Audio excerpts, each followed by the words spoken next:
Hey everybody, and welcome back here to our series that seems to be taking a little bit longer than we anticipated. Yeah. But we're rolling through it, right?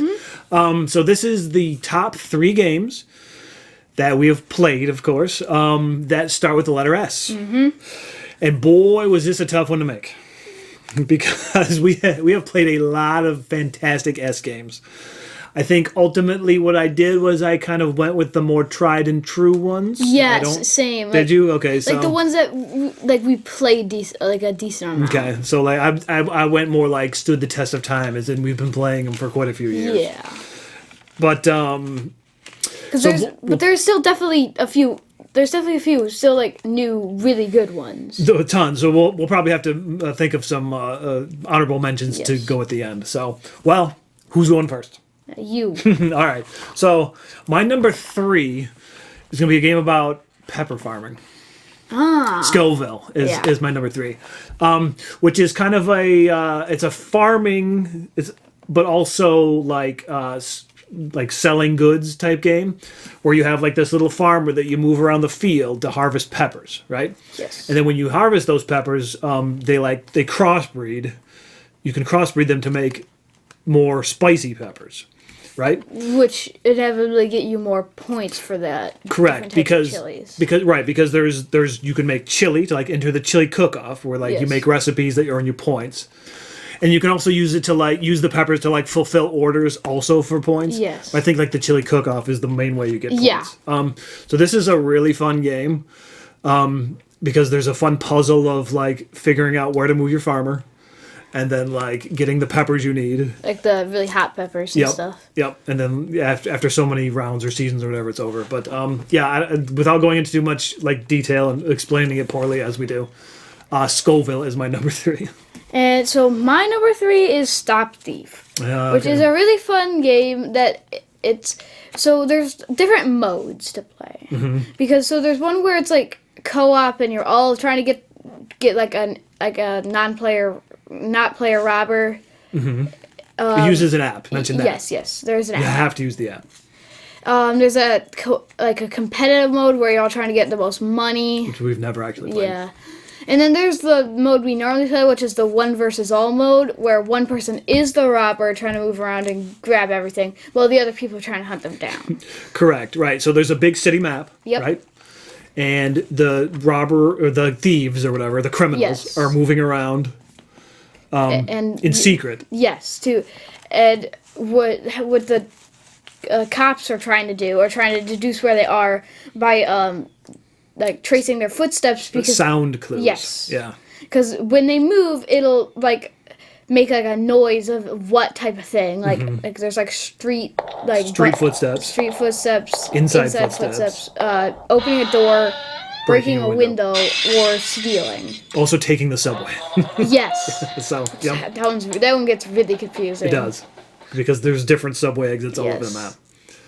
Yeah, that's a really good pick. And it's like one of those hidden movement, 1 versus all type games. At least that's how we play it. Yeah.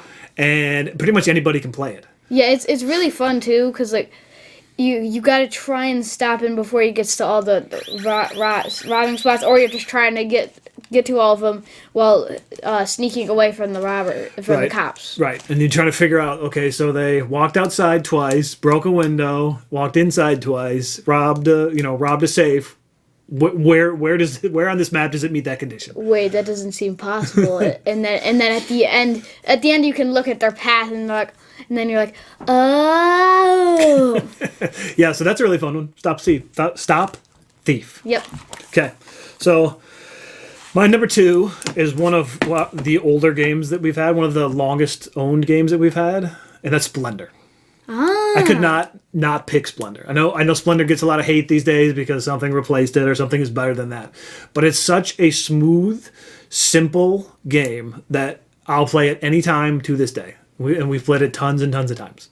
Where basically there's a grid of cards and stacks of chips, like gem chips. So you're trading it, you're getting chips, gems, to buy cards. And then when you buy those cards, they count as the gems to buy more cards. Sometimes, not all the time. Yeah, not all the times, but the big point cards don't do that, but they are a lot of points. Right. So the whole idea is you're trying to get to 15 points. The first person that does that wins. Yep. Very simple, very easy, very smooth, like I said, and just very fun, right? And there's also nobles across the top that give you bonus points if you meet a certain criteria. Yes. And there is also an expansion which we would like to throw in. There's like 4 modules, I think, in the expansion. Yeah. We do like to throw those in too, just for some variety sometimes. But yeah, not much to say about Splendor because everyone knows what Splendor is. It is my number 2 S game of all time. My number 2 S game is Survive Escape from Atlantis. Okay, that's not on my list. I didn't even consider that one, but okay. Why? I don't know. Really? Look, there's a lot to choose from. Yes, I would understand. Okay. But Survive is a take that game. Well, I wouldn't call it take that. But where you're trying to run and get off the sinking island and get to the other islands and survive the horrible monsters that are trying to eat you. Right. So you have an island that's sinking. Every turn, a tile disappears. Mm-hmm. And yeah, there's your little meeple guys have to get onto boats or swim. To the shore.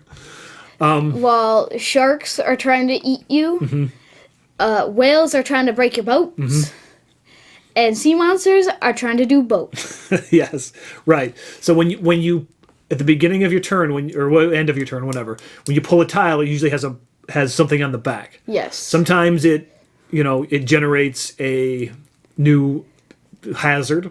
Sometimes it's like a tile you can keep to play later. Yep. Right? Sometimes it's a boat too. Yeah, a boat. Yeah, a new boat could appear. And sometimes there's a few whirlpools that suck in everything in the tile around it, destroying any of it. Yeah. Which would actually include which would include a sea monster or literally anything except tiles. Right.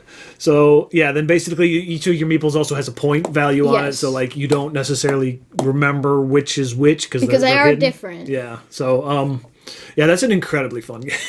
Yes. Game. It's so goofy, and it plays pretty quick. And because you roll the die at the end of your turn, which you use to move the hazards. Yes. And sometimes the sea monster is going to eat all your enemies. Right, because the person who rolls the die gets to control where they go. Mm-hmm. So I guess that's the take that part, but it's, So, yeah, okay, number 2, Survive. Mm-hmm. Escape from Atlantis. All right, number 1 already. Yep. What if it's the same as yours? My number 1 is SCYTHE. Yeah. Is it? Yeah. Okay. Because this game is also a game that we've had for quite a while at this point. And almost everyone probably knows what this game is. Yeah, it was a pretty popular game for quite a while. I know it's probably maybe run its course with a lot of people, but I still think it's fun. It is fun, yeah. We played it this year. I don't know if you remember playing it earlier this year. I don't think so. It was a 5-player game, and I won. I was so happy because I don't often win this game, especially when your mom's playing. True. So, SCYTHE is an interesting game because there's a big map with mechs on it, right? Yeah. But, it's not necessarily you're fighting with these mechs. They're like farming mechs, right? Yeah, shit. So, depends on what you're trying to do. It boils down to an area control game where you're trying to control as much of the territory as you possibly can. Either by leaving your mechs in there, putting your people in there, building structures in there. And it has a really interesting, action selection system where everybody has a different, player board and then, action board or whatever. Yeah. So you have to move your marker to a different spot every time on that board. Yes. And it does different things, right? It generates resources, or you move your guys, or whatever, stuff like that. Yeah, but you have to move it somewhere else, even if you would like to do the same action twice. Oh, there is one faction that allows you to do the same one twice. Yeah. But we have everything for this game. Except for the rando promos and no, we have all those. Well, not the some of the upgrades we don't have. Okay, so we don't have the metal mechs, but that's everything else I believe we have. Yeah, because the metal mechs is kind of pricey. Yeah, and kind of not silly. Yeah, but whatever. So you know what? There's also a modular map. We don't have that. Yeah, where you can change the map. Yeah, it's in a big box. I don't know if you can see it behind us. No, it's down there. It literally can't close. There's so much stuff packed in there, but it's such a fun game. Even though it is the big box, it still can't close. It's super fun though. Yeah. And I forgot to mention too that the upgrade system for the actions also is a really cool part of it. So you can upgrade your actions to make them better. But the thing is that these upgrades will give you rewards, but also how your upgrades are depend on what character you choose. Right, that's what I was saying. So there's like a different faction board, and like they mix, you match two different boards together, which is the character and the faction. And yeah, I suppose so. They have depending on what faction and character you choose. That's the upgrades actually change for like which thing. They all have the same like spread of upgrades if you all compile them together, but they're spread onto different actions. Right, so there is a ton of variability in the game. If you can't really, you can play the same one twice, but if you get a different mix every time, it kind of makes for a different sort of puzzle you have to figure out.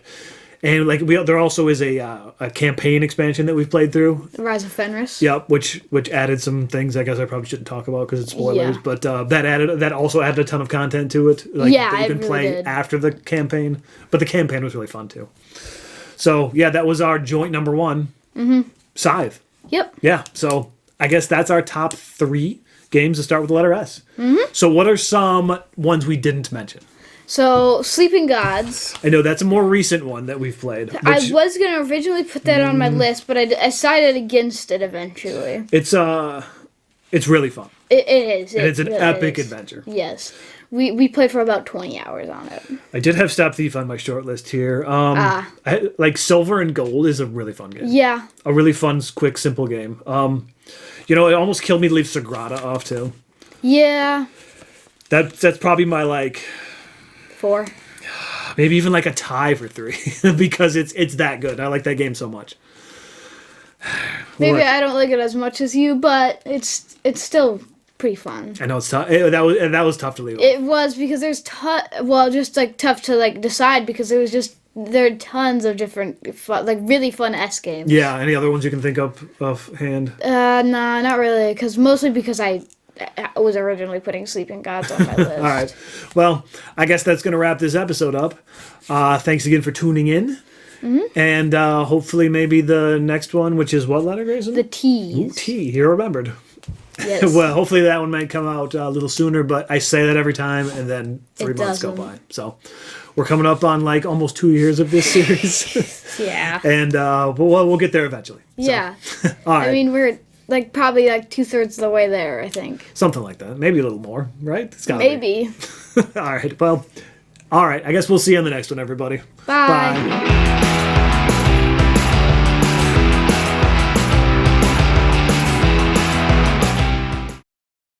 And don't forget to check out my merch store. We have notebooks, coasters, coffee mugs, pillows, and glass blocks available now.